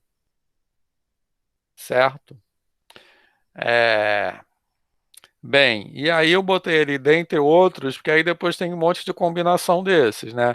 Eu posso ter, por exemplo, x tendendo a menos infinito, eu posso ter limite de f de x quando x tende a mais infinito é igual a menos infinito. Nesse anterior aqui, eu posso ter também pela direita e pela esquerda, tranquilo? Então tem várias definições de diferentes conceitos de limite, mas todos têm essa mesma estrutura e para cada um deles tem um teorema de caracterização por sequência associado, tá? Então fazer esse exercício nos ajuda a entender essas definições. Beleza? Alguma dúvida sobre isso, Linder? Sobre esse negócio do pré-requisito, né, que o domínio ele tem que poder chegar, né? Eu fiquei pensando sobre a outra definição, né? Quando a função vai para o infinito, não o ponto vai para o infinito, mas quando a função vai para o infinito. De certa forma, poderia pensar que talvez existisse um pré-requisito que o contradomínio tem que poder ir para o infinito. Só que, formalmente, isso é uma coisa que a definição exige desse contradomínio sem ter que definir o contradomínio, né? No caso aqui é diferente, né? Quando você está falando do domínio, você tem que ter esse domínio. Porque entendeu o que eu estou falando? Tipo assim, no contradomínio você não tem que exigir o contradomínio isso. Porque, na verdade, a definição ela vai dizer que se existe... né? Isso. Porque na definição, se essa exigência não está no contradomínio, o limite... Se o contradomínio for limitado, eu posso dizer simplesmente que o limite não é infinito. Exato. Mas quando é sobre o domínio, eu tenho que incluir a definição, porque senão eu não consigo nem aplicar a definição. Senão não dá para ir, não dá para chegar onde... Isso, justamente. Exatamente. Beleza? Mais alguma dúvida sobre isso? Tranquilo? Então, qual é o grau de dificuldade disso aí? Tá na boa? Que número é esse? 8? 8 quer dizer que é muito difícil, é isso? Tá. Então, mas alguém... Ivo? Eu queria falar assim que essas questões vai se acostumando mesmo com isso, né? Se você entender a melodia, entender a principal, as outras vão sair em decorrência. Sim. Mas isso é questão de costume mesmo, né? Não é rápido, não. Mas é questão mesmo assim, de você ver, depois de entender o que cada um termo significa. Eu falei assim, todo mundo que fez a P1, né? Que entender essa melodia é importante, porque ela vai originar as outras, né? Então você sabe o que você está fazendo em cada um. A do limite, quando x tende a mais infinito, de f de x igual a mais infinito, vai dizer que o termo, que o x ultrapassa todo... Quando o x fica maior do que qualquer número, a partir de certo ponto, né, a função também fica maior do que qualquer número, ela não tem um limite superior, né? Então, como é que você traduz isso? Bem, ela tem que... enfim, aquela forma, né? O x fica maior do que um número, a partir de certo ponto, né? Então, a função vai ficar maior do que qualquer outro número que você escolher. Né? Então, associado àquele que você tomou no domínio. Mas é uma coisa assim, que vai pegando muito com a prática, gente. Isso a Tati falou que é super difícil, mas no primeiro momento é mesmo. Mas depois é questão de entender a melodia, entender o que você está falando em cada coisa. Então, até comparar mesmo, quando eu falei até no chat, o Flyson comentou, né? Que a primeira que está ali no slide, ela lembra muito de sequências. Então, comparar o que a sequência estava dizendo com o que essa está dizendo. Quais são as diferenças, quais são as aproximações. Eu acho que isso é importante a gente ter em mente. Isso aí. Ronald. Não, para falar para o pessoal que no livro do Cássio, eu acho que essa parte, né, uma impressão minha, né, explica isso direitinho. Tem os casos. Eu acho que ajuda para entender. Lá tem discriminar todos os casos. Exatamente. Quem quiser olhar lá. Mas então, eu não botei aqui meio de propósito, tá? Porque eu acho que é entender essa estrutura. Beleza? Então, mais alguma pergunta sobre isso? Tranquilo? Posso continuar? A gente vai acabar um pouco mais cedo hoje. Mas posso continuar? Porque para completar a matéria, faltam apenas 2 teoremas, certo? Então eu vou fazer o seguinte, como tem algum tempo, acho que para demonstrar esses 2 teoremas ficaria pesado hoje. Mas eu vou mostrar, falar um pouco deles e a gente faz as demonstrações sexta-feira. E sexta-feira, se vocês quiserem tirar dúvidas também, beleza? Alguém levantou a mão, não? Tati? Fui eu. Foi meio achou sem de querer. propósito. Tá. Foi meio Mas sem é querer. Fala. Tem motivo agora. Agora que você me chamou a atenção, tem motivo. Eu ia perguntar quanto tempo levou para vocês se acostumarem com a melodia, porque assim, eu já revi as aulas algumas vezes e ainda assim parece meio complicado. Eu comecei a anotar todas as, não as definições, mas tipo, coisas que volta e meia a gente volta a falar dos pontos, convergência, tudo mais. Tá tudo anotado, tá tudo uns post-its enormes no meu armário. Mas aí, quanto tempo vocês levaram para se acostumar sem ter que recorrer a, tipo, ter que ficar olhando o tempo todo, voltar? Quanto tempo levou para entranhar em vocês essa situação? Quem quer responder isso? Vai você responder, Vitor, se lembrava disso aí. Mas eu sou velho. Olha só, assim, eu acho, tem uma coisa assim, mas lembrando que a prova é com consulta, tá? E uma coisa que eu acho que as pessoas falam que é muito verdade, que a gente aprende mesmo uma coisa quando a gente dá aula daquilo. Eu acho que eu só fui aprender mesmo isso nesse sentido de meio que entrar no sangue quando eu comecei a dar aula de análise. Porque até no mestrado, que eu fiz mestrado em equações diferenciais, a gente usa essa definição um monte, né? Quando faz teoremas de equações diferenciais, mas a gente usa meio procedimentalmente, entendeu? Daquele jeito, beleza? Certo? Mas também, por outro lado, quando eu fiz a disciplina de análise, eu não tive essa discussão dessa maneira que eu estou tendo aqui, né? Eu tive assim, o professor enunciou definição e ponto, vamos em frente, entendeu? Então eu acho que é um processo, e também da próxima vez que eu der análise eu vou ter entendido de outra forma, melhor também, sei lá, ou de outra maneira. Então é um processo que nunca acaba, entendeu? Ronald. Não, para tentar falar um pouquinho sobre o que a Tatiana comentou, né? Eu nunca dei aula de análise, assim, mas já dei aula de cálculo. E cada vez que eu dava aula de cálculo, eu entendia uma coisa assim melhor. Eu falava, agora que eu entendi isso. Isso. Mas também depende da abordagem, né? Dependendo da maneira como o professor aborda, realmente pode demorar mais mesmo. Mas eu acho que quanto mais a gente fica exposto a esse tipo de abordagem, mais a gente consegue pegar. Mas é um processo mesmo, não é de uma hora para outra, não. Ivo. Em geral, isso aí é o terror, né, das pessoas que fazem análise, essa parte de para toda epsilon maior que zero existe um delta maior que zero. E é a definição que é própria assim, da análise, né, que a gente não vê em outro curso, a gente às vezes vê em cálculo, mas é a parte que a gente ignora, porque é só fazer procedimento. Então você, espertamente, você ignora aquilo e vai fazer as contas. Mas agora não, agora isso aqui é o centro, né, o centro da discussão. E aí as pessoas têm dificuldade em geral. E aí eu acho que é bom, até no slide que tem de continuidade da outra apresentação, dessa apresentação, só que tá antes, né, que é ver o que significa cada termo, né? Eu não sei se é de continuidade ou se é de convergência de sequência. Que assim, para toda sequência, que tem umas sequências, né? Isso. Então, eu acho que é a partir dali que dá para começar a entender. Mas, Tati, também não entendi de primeira, não.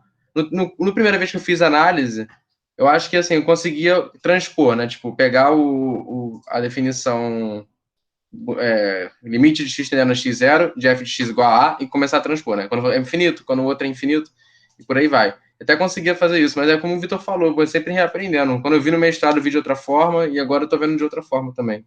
Então, eu acho que é realmente ver, rever, não necessariamente dar aula, eu nunca vou aprender porque eu nunca vou dar aula, mas eu acho que, assim, é realmente ter contato com aquilo. Inclusive, por exemplo, assim, essa definição, embora ela fique muito aqui na análise, ela aparece em outros. O pessoal que ainda não fez análise complexa aparece às vezes lá.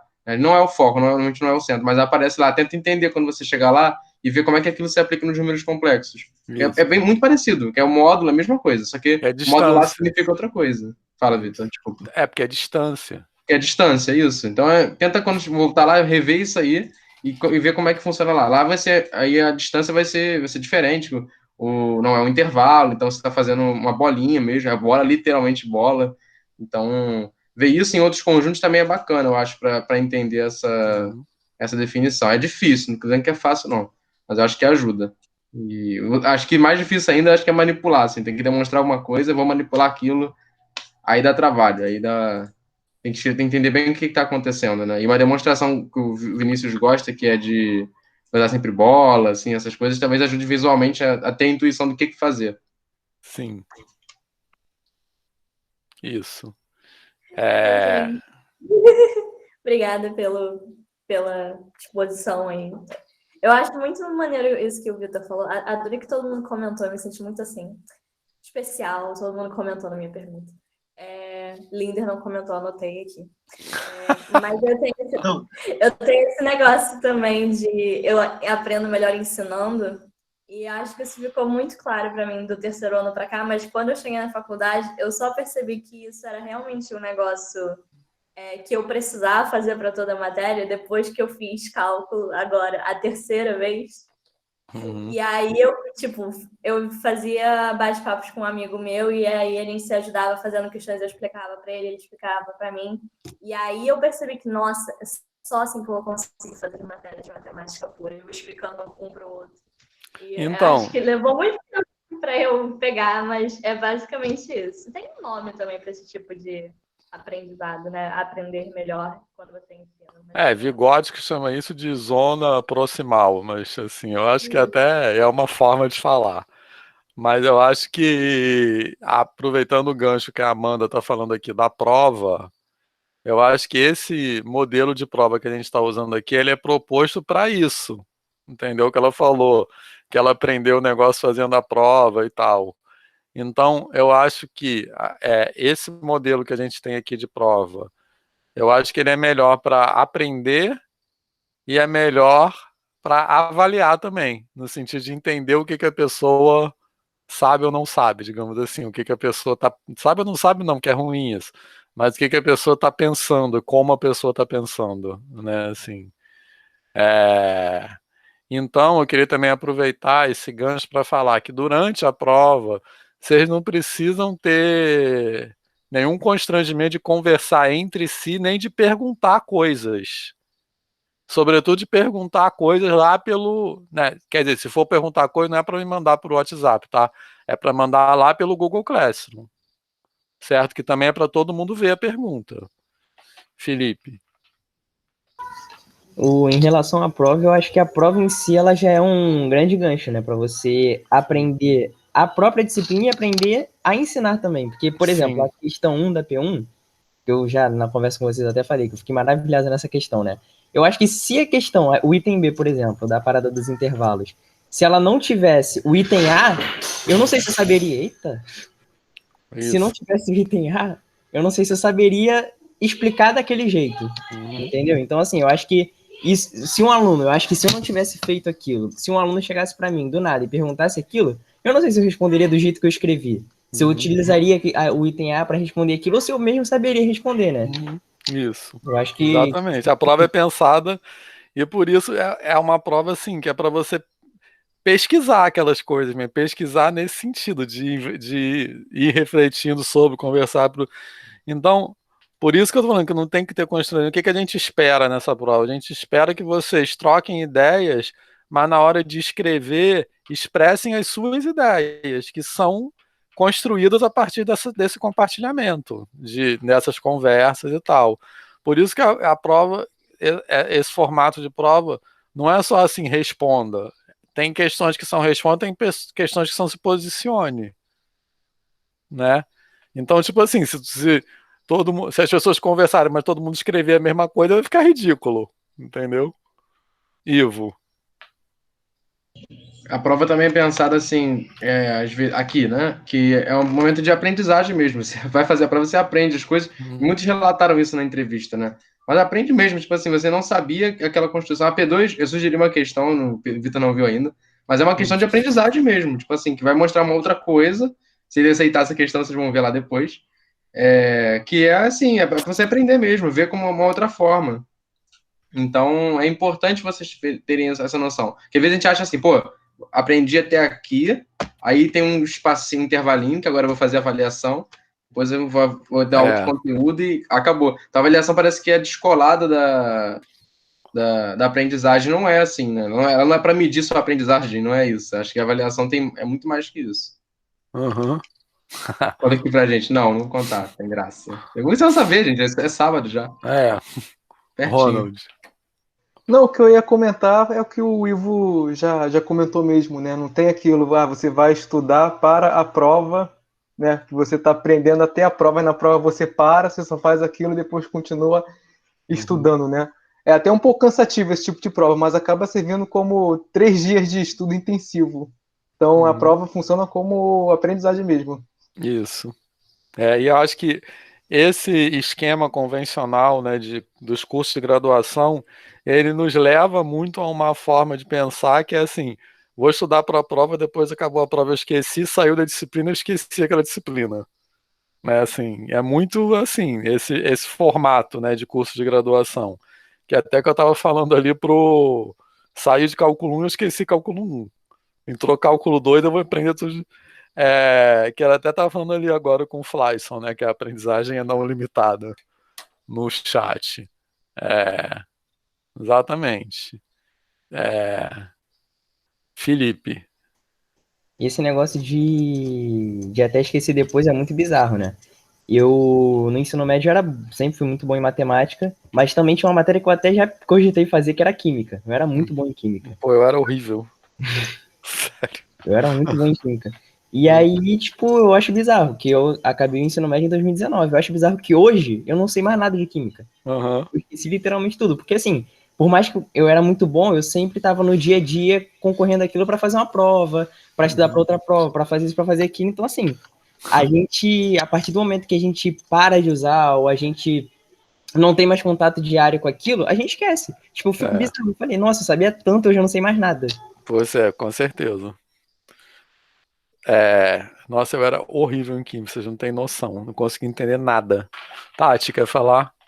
Biologia também era ruim. Nossa, eu repeti o primeiro ano em biologia, só por causa de biologia, eu tenho a raiva até hoje.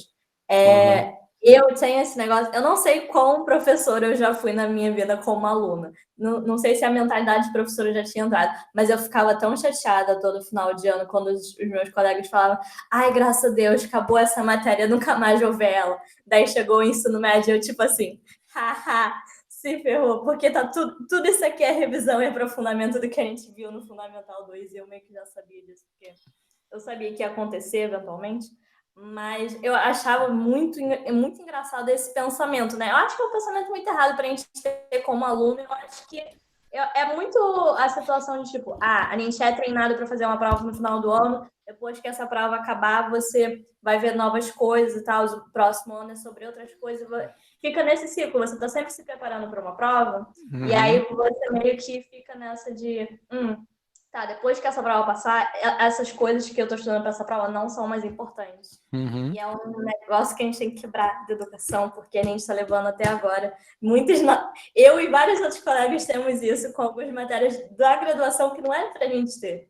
E vocês não podem se formar assim, né? Se formar e virar professores assim, justamente. A gente não pode se formar com esse pensamento. E eu fico muito chateada, porque eu sei que eu tenho esse pensamento sobre álgebra 2, porque a álgebra 2 foi o capeta da minha vida, mas que eu ainda percebo que, tipo, nossa, eu preciso voltar em Álgebra 2 e estudar de novo, porque eu sinto que eu vou sair da graduação não sabendo isso direito, mesmo que eu apareça no fundamental, no médio, para eu ensinar depois, mas foi um surto coletivo de fato. Mas que eu ficava meio ansiosa de tipo, meu Deus, o meu diploma vai ser uma farsa, porque eu vou ter saído da graduação falando que eu nunca mais queria ver essa matéria e eu vou estar deixando lá de lado e tudo mais, apesar de eu ter passado nela. Isso. Enfim, vamos quebrar esse negócio, gente. Por mais que eu já tenha feito também, vamos quebrar essa perspectiva. Então, mas tem que quebrar. É ótimo. Então, tem que quebrar, vocês têm que ser professores diferentes disso, para não colocar o jogo dessa maneira com o aluno, né? Assim, e é nesse momento que esse negócio se quebra, porque eles vão formar alunos que não vão ser assim, né? Eu acho que é por aí. Só contribuindo essa discussão aqui sobre química, eu acho que com certeza é a abordagem. Mas na escola eu tinha impressão de química, tipo assim, que cada exercício era uma coisa diferente. Eu não conseguia ver uma coisa assim, uma lógica comum.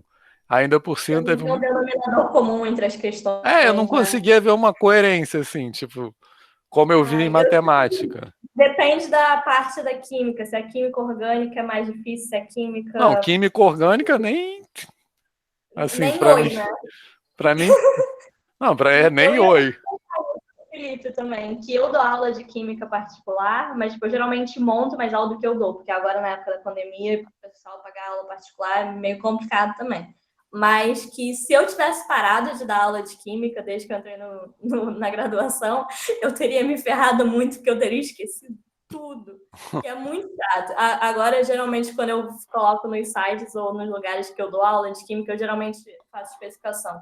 Estequiometria, que é a matéria do final do primeiro ano, que envolve muita matemática, e aí eu só, tipo, é incrível, vocês têm que aprender estequiometria, e aí é basicamente eu dando aula de matemática com questões de química. É ótimo. Porque tem muito isso, né? Agora, química orgânica pra mim é tipo uma pintura rupestre, sabe? Pra mim é um desenho, aquelas coisas que não tem nenhum significado pra mim. Mas também teve uma coisa que aconteceu comigo no ensino médio, que o professor falou que a gente tinha que decorar a tabela periódica. Eu acho que na época tinha que decorar, quer dizer, no vestibular você tinha que saber as coisas de cor. E no momento que ele falou aquilo, eu desisti de tentar entender alguma coisa. Quem é agora? Felipe. Oi. Calma aí. Então, falando da... Oi. Helena. Calma aí. Concordando com que a A menina é sua filha, filho? Não, Deus me livre. Minha filhada. Tá. Concordando aqui com a Amanda, tipo, negócio de redação também. Eu nunca fui bom em redação. E quando tu entra no ensino médio, vem aquela pressão, né? Tipo, de você trabalhar, nossa, Enem. E a gente tem que ser bom em redação, não tem muito jeito, né? Não tem pra onde correr. E aí, tipo, a gente vai. Eu comecei a trabalhar melhor com redação, fiquei bom. Agora também já considero que eu já não sou mais bom em redação. É o fato do a gente aprender para uma prova. Com certeza. Né? E outra coisa também que eu vim falar, né? Tipo, eu acho muito importante, né? O jeito que a gente aborda as disciplinas aqui contigo, né? Tipo, eu fiz vetores com você e assim, eu não vou falar quem é o professor, mas esse período eu tô fazendo linear, álgebra linear.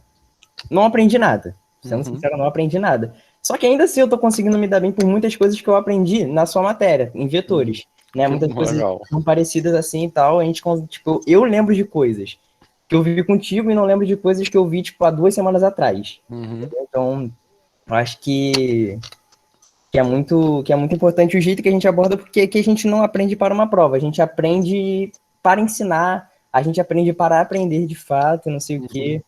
A Tatiana. Que ela que me recomendou, mas enfim. Eu ia falar mais alguma coisa, eu não lembro. Tá, lembrei. Sobre química também.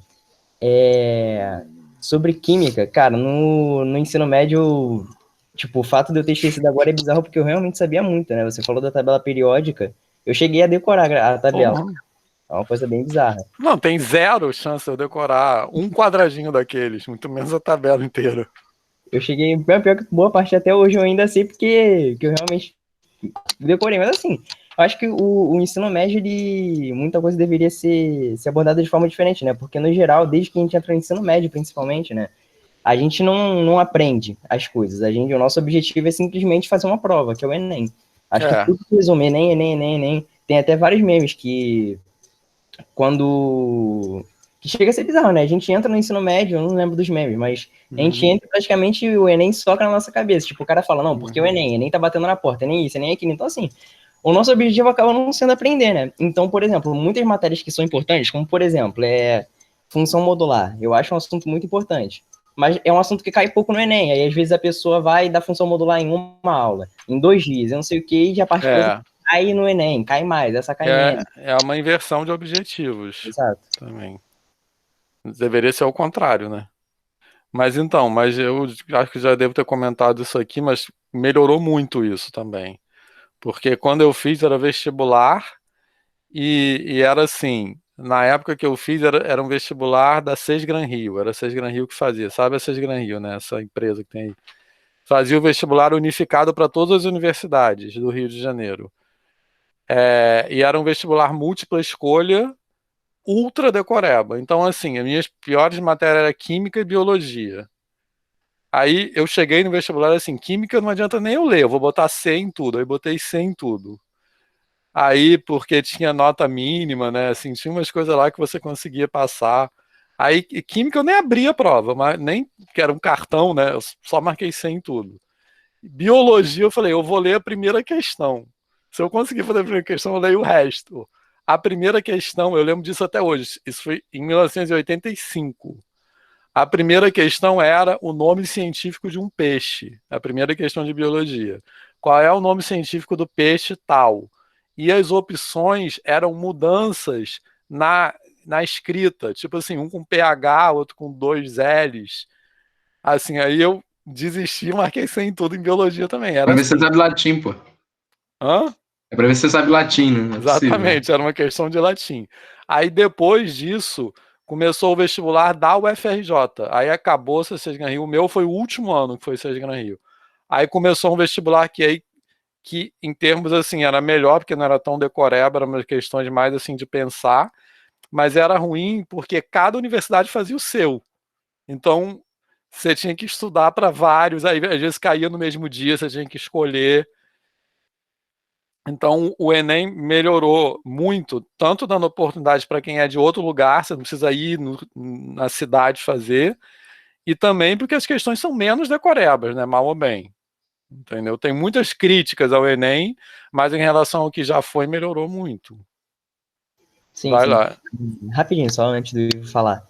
Tipo, sobre o Enem, eu não discordo do Enem. Eu discordo de certas coisas do Enem, que eu acho que são comuns, acho que todo mundo discorda. Mas, no geral, a discussão não é nem em cima do Enem, né? É em cima das escolas que praticamente te tornam um robô para fazer o Enem. Não um pensante. Acho que essa é a maior crítica. Não, com certeza. Isso mesmo.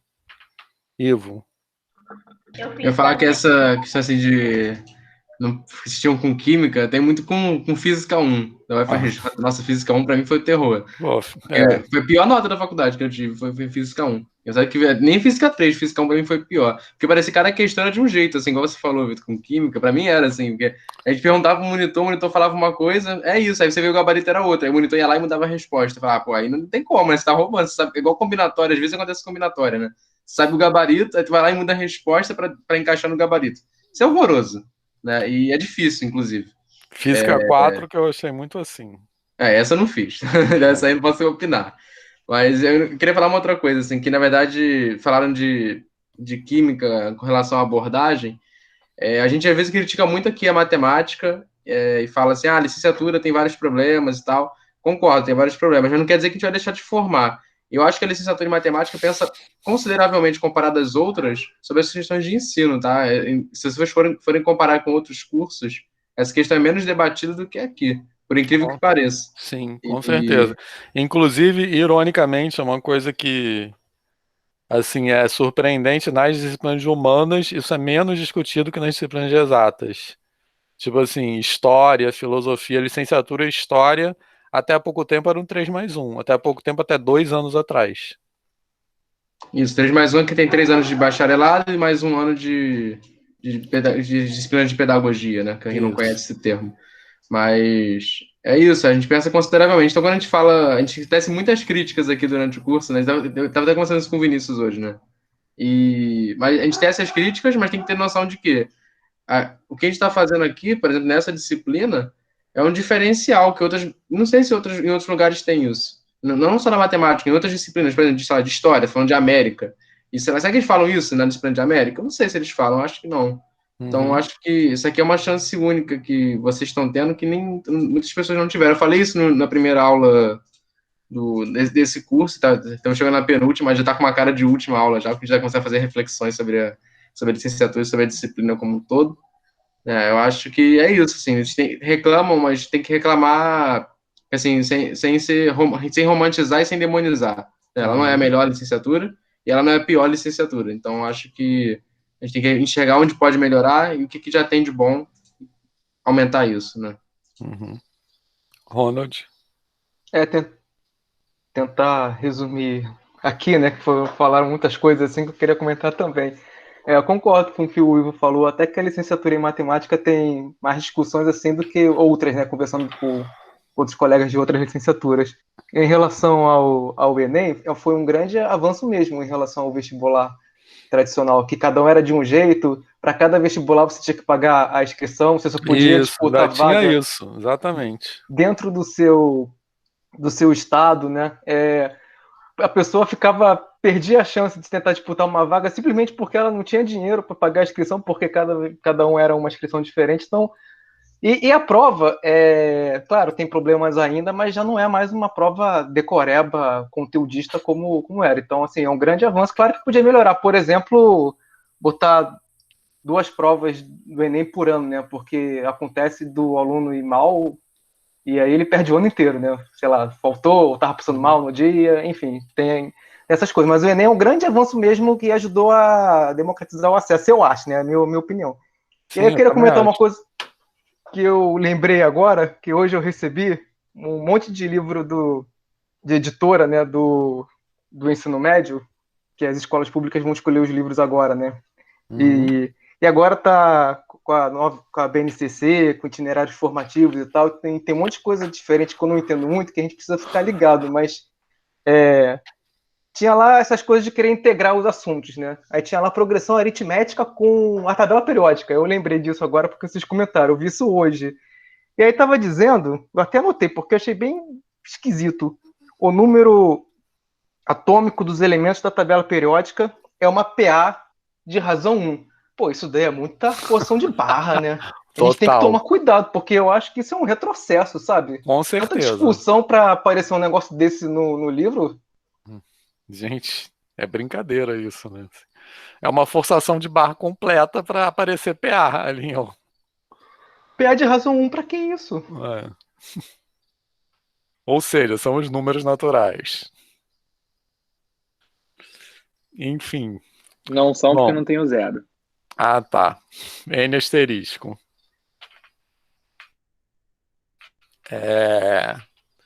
Bem, mas acho que é isso, né? Essa conversa é importante, né? Porque a gente está refletindo sobre e cai na prova, né? Total. Isso que a gente está falando. Como vocês viram na outra prova, tudo que a gente está falando aqui pode cair. Beleza? Então, Ivo. Eu ia falar uma última coisa, na verdade, eu esqueci de falar, que era o que a gente estava falando mais cedo, Linder. Que era, tipo assim, né, quando eu falei para não demonizar o curso da licenciatura, né? Era para pensar assim, que ele é necessário, ele tem muitos problemas, ele é necessário. Você não cai na armadilha de outras formações que não são bacanas. Formações do tipo, tá gravando, mas eu não vou falar o nome de ninguém, não. Tô gravando pessoal de cursinho, pessoal de escola particular, que tem aquela visão de mercado. Esse tipo de formação é uma formação ruim. Então, porque é uma formação que prepara única e exclusivamente para o mercado mesmo. Não tem reflexão, não tem nada. Aqui tem. Aqui pode ter seus problemas, mas aqui tem. A gente garante que tem, porque a gente sabe dos profissionais que estão aqui. Então, por isso que não pode demonizar, porque eu acho que dá para reconstruir. Tem muitos problemas, mas dá para reconstruir. Linda, depois João. Não, fala o João primeiro. Não, eu só queria dizer que essa reflexão é muito excelente, só que uma das coisas que também a gente, pelo menos, acho válido se ressaltar é que se tem mercado é porque tem consumidor. Porque eu conheci muitas escolas muito boas, inclusive fiz parte de uma que a minha mãe era professora e que infelizmente não sobreviveram, não foi nem a crise do Covid, foi porque não se deitaram esse modelo aí das escolas. E a gente viu um segmento aí de pessoas bilionárias investindo em educação aí do nada, né? E está seguindo esse movimento que os consumidores querem, os pais querem isso, então é esse mesmo aí. Eu trabalho para esses ditos cujos aí. Enfim, né? Que eu detesto. Vini, você quer que eu pare de gravar antes de você falar ou depois? Não, fala, Tati. Não, eu queria falar um bagulho com a gravação, mas enfim. Vai, fala, Tati. Você tá deixando todo mundo passar na frente, daqui a pouco você não vai falar. Mas, enfim. O negócio da reflexão que o Felipe falou, eu me lembrei de uma coisa que a gente está conversando, que quando eu fiz vetores com o Vitor, teve um trabalho que era reflexão sobre os seus aprendizados como aluno. E eu fiz terceiro ano nesses dias dos colégios que o João trabalha, que eu estudei o meu terceiro ano. Eu vou falar que é o AZ. E porque eu tinha muito medo de não passar para o UFRJ, porque eu era negação em redação. Em redação é peso 3 aqui. E aí eu fiquei muito desesperada na época. Eu preciso fazer um lugar que a redação vai me dar bom, e aí eu vou conseguir passar no Enem, porque eu queria muito ir para o UFRJ. Eu vim para o UFRJ, graças a Deus vim. Mas um conselho que eu coloquei nesse trabalho e que até hoje eu fico muito desconfortável que eu segui foi que o coordenador do terceiro ano, meu professor de matemática da época, falou para mim que, olha, você só precisa se concentrar em redação e em matemática. Um pouco de ciência da natureza. O resto, você faz a prova, faz a redação toda semana tem redação, mas só se concentra na matemática e na redação, o resto você não se preocupa. E aí, no final do ano, muita gente ficou de recuperação e mesmo não tendo tirado nota suficiente para passar, passou, porque eles não iam querer deixar o pessoal ficar reprovado lá, sendo que tinha a possibilidade da pessoa passar no vestibular e eles contarem naquela listagem de, tipo, pessoas que foram aprovadas no vestibular, por eles. Sei qual é. Isso, para mim, ficou até hoje, eu fico muito mal de que eu segui o conselho, apesar de que eu tinha uma nota muito boa em matemática, uma nota muito boa em redação, eu sinto que não valeu tanto a pena porque eu perdi muitos ensinamentos de outras disciplinas que agora, depois que eu saí do colégio, eu percebo que falta para mim coisas tipo história agora, negócio recorrente de a gente ver os erros da história que acabam sendo repetidos, coisas que eu não prestava atenção na aula, eu ficava a aula fazendo, às vezes, exercício de matemática, porque a aula não era interessante para mim. E o meu coordenador tinha falado para mim, não precisa se preocupar. Apesar de que eu tentava dar o meu melhor, só que não dava o meu melhor de fato, sabe? Eu não dei o meu melhor aproveitamento como aluna nas outras matérias do mesmo jeito que eu dava para a redação e para matemática e física, porque física também era específica da matemática. Enfim, é uma coisa bem triste que eles incentivam o pessoal a fazer nesses colégios de preparação para a prova. É tipo, você faz a sua parte, a gente faz a nossa, a gente aprova, vocês passam na prova e fica tudo bem. Parece que é um comum acordo dessa situação, é meio péssimo, mas só compartilhar para quem não tem essa experiência, que é bem assim. Entendi. Linder, você vai falar agora? Pô, eu ia falar disso, mas já também falando, só para completar esse papo, isso que o Ivo falou, uma parada que eu acho interessante pra caramba, que a gente estava conversando mais cedo sobre isso, sobre essa questão da gente, às vezes, olhar para a licenciatura no sentido de falar assim, mas a licenciatura não me ensina o que eu deveria aprender, né? E aí você se coloca muito nessa posição de olhar para a licenciatura como uma coisa que você tem que fazer, né? Para poder dar aula e aprender mesmo, a gente aprende dando aula, né? O problema disso é que isso é uma ilusão pra caramba, porque primeiro que quando você começa a dar aula, você vai... É um mundo solitário, assim, porque quem dá aula e há algum tempo, assim, sabe como é que você não tem essa conversa que a gente está tendo aqui sobre o conteúdo, sacou? Não tem a sociedade de professor é uma sociedade isolada, fechada, os pontos são isolados, ninguém conversa, assim, sobre esse tipo de coisa que a gente está fazendo, a não ser que seja uma formação continuada, entendeu? Então, assim, você achar que você vai aprender muito no começo. Quando você começa a dar aula, você aprende muita coisa, você fala, caramba, como eu aprendo dando aula que eu não aprendo na faculdade, que eu não aprendo na formação da licenciatura. Mas isso tem um limite muito grande, que é esse limite da conversa com os pares que não existe, é uma parada que é difícil mesmo. E aqui a gente acaba tendo isso, assim, não percebendo isso, né? Enfim. Mas eu ia falar de outra coisa, fazer um 360, cara. 360 não, o 360 porque a gente vai dar uma voltinha e vai olhar para frente. Eu ia fazer um merchan aqui. Eu queria, na última aula, a gente estava. É verdade. A última aula a gente conversou sobre algumas coisas sobre a história da função. A gente falou, tem bastante coisa para falar aqui sobre algumas coisas que a gente comentou e tal. E aí, o que acontece? Eu já dei essa aula uma vez, numa outra situação. Então, eu tenho que meio que uma aula pronta sobre função, que é uma aula que eu gosto de dar e tal. E aí, eu sei que o período de vocês acaba agora dia 12. Eu ia propor, semana que vem, ou enfim, uma data que a gente veja isso, se vocês animam de eu dar essa aula sobre a história do conceito de função, né? Quando que surge, parará, e algumas evoluções, enfim, e como que isso pode ser pensado e tudo mais. Mas, assim, aí eu sei que o período acaba, e aí, enfim, vocês querem férias, eu super entendo isso. Então, eu tava pensando em fazer o seguinte, que bom, gente, que legal, que bom. Então, eu vou fazer o seguinte, então, sobre ser uma quarta, não sei, não precisa ser o horário da disciplina, enfim. Eu vou fazer o seguinte, eu devo colocar no Classroom, eu acho, ou passar para o WhatsApp para alguém, para jogar no grupo de vocês aí, algum formulário para ver o negócio de horário, né? Para ver um horário que bata para todo mundo e tal, semana que vem, tá? Show, gente, que legal. Depois da prova, né? Depois de terça. É terça a prova? Como é que você A prova é até terça. Até terça. E Esse o final de semana trabalho agora? também. Tá até terça, dia 15. E o trabalho também, para entregar terça. Pode ser depois disso. Show. Então, beleza. Tá bom, então eu vou. Depois eu faço o formulário e jogo lá. Show, galera. Yes. Natália.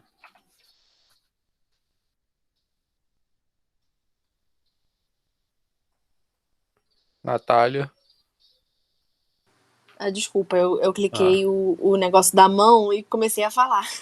Acontece. Eu ia só completar o que o João tava falando, porque quando ele começou a falar, eu falei, nossa, sim, porque isso aconteceu comigo. Porque eu estudei num colégio tradicional. Tradicional, assim, é um colégio católico, mas ele tinha um ensino muito bom, é um dos melhores ensinos aqui de onde eu moro. E os professores eram muito bons, enfim. E aí surgiu um curso, né? Um cursinho que depois virou colégio-curso, em frente ao colégio que eu estudei. E aí a filosofia deles não era vamos ajudar os alunos... o Ivo sabe. Vamos ajudar os alunos a passar no vestibular. A filosofia deles era vamos acabar com o colégio da frente. E, tipo assim, isso era muito bizarro pra mim.